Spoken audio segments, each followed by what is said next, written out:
I'm coming in loud and clear. Might hear me on the radio. Breaker, breaker, 19. Anybody got their ears on? Hey guys, it's Eric, owner of Farpoint Farms here in the mountains of North Carolina. Tonight, a gift from a listener, a gift from a subscriber, or whatever you want to call it. So a couple of months ago, I made a video on what I thought and what I think still is the best shortwave radio out there. That is the Radio Shack DX-394. And I've had that now for just shy of a year, but getting close to a year, and I love it. It's old school, lots of knobs, lots of dials. Anyway, Curtis and I had this back and forth over email and through messages, saying that in fact that was not the best shortwave receiver out there, that this was. And Curtis was kind enough to send me this. So thanks, man, I appreciate that. The Radio Shack DX-394 shortwave receiver, the last in the line of shortwave radios from Realistic. I mean, they resold other stuff. I had a Eton and a Grundig that I got from Radio Shack over the years. But as far as I know, this was the end of the road for the Realistic line of shortwave radios. And it is quite a find. Original price, sticker still on there, $399.99 for this thing. So pretty expensive piece of machinery in its time.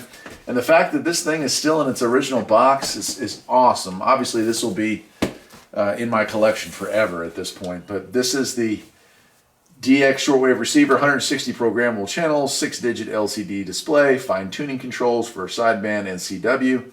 Does have headphone and external DC jacks as well.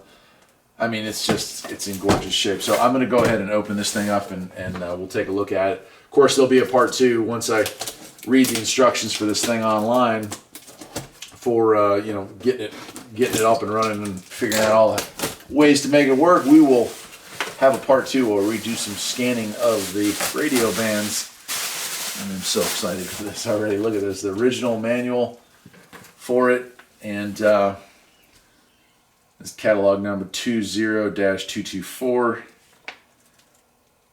and it's 26 pages. No? Yeah, 27 pages on that in English, so awesome. And let's see what we got inside of here.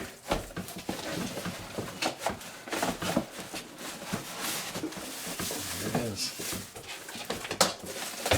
Looks like it's in great shape. Set this aside. I'll hang on to this box just because it's so rare to find something like that. But here we are. And obviously a lot more compact than the 302, but still has a lot of knobs and buttons and dials.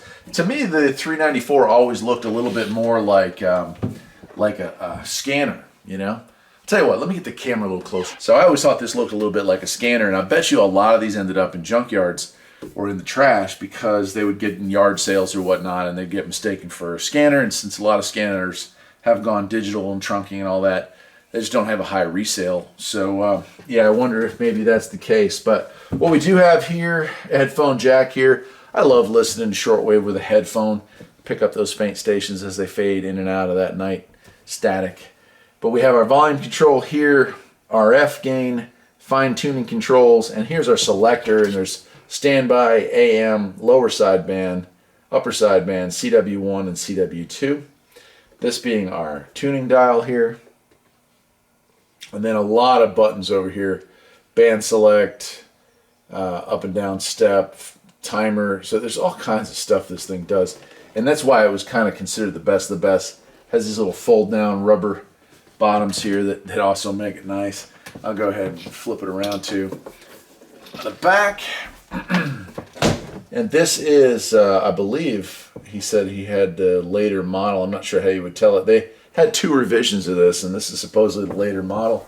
Although I don't know how you would go about telling the difference. But we do have, oh boy, I better put my glasses on. Some of this stuff's kind of small. Let's see here.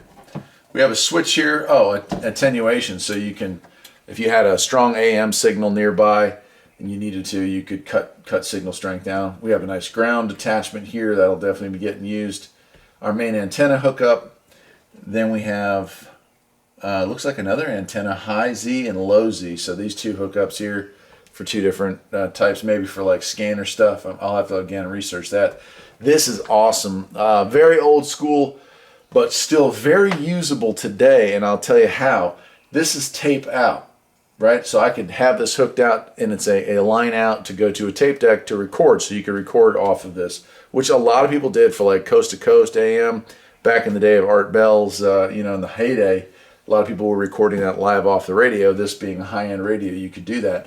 Still usable. Hook it to an MP3 player and record. Hook it to your phone and record. So still a good function or feature to have. External speaker here, and DC 15 or 13.8 volts. So it is powered off of 120, but it does have the ability to run off of 12 volt battery, which is nice. So there you go. Again, yeah, I'm looking at this even with my glasses on here. Doesn't really specify what, you know, when it was made. So I guess finding out if it's a D model or whatnot. Now I don't have an antenna hooked up to this, but I will go ahead and plug it in, and I'll just show you the lights, and then we'll wrap up part one. But pretty cool for sure here. Let's go ahead and plug it in. And you can't see it. I don't know if I can go ahead and turn it on, but let's see if there's a backlight for it. Turn the volume down on that. Yeah, it's got a dimmer. Okay, so it is backlit. You can see the backlit. Hopefully you can see that lit up. Clock here that needs to be set. Long wave, so it's telling that. It has a digital signal strength. And the dial just rolls through. So we're going to be going into the...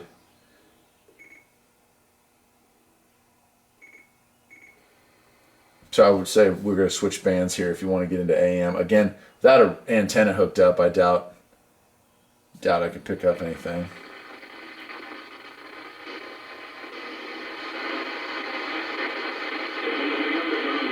So a little bit of something there, and you can see the meter dancing around.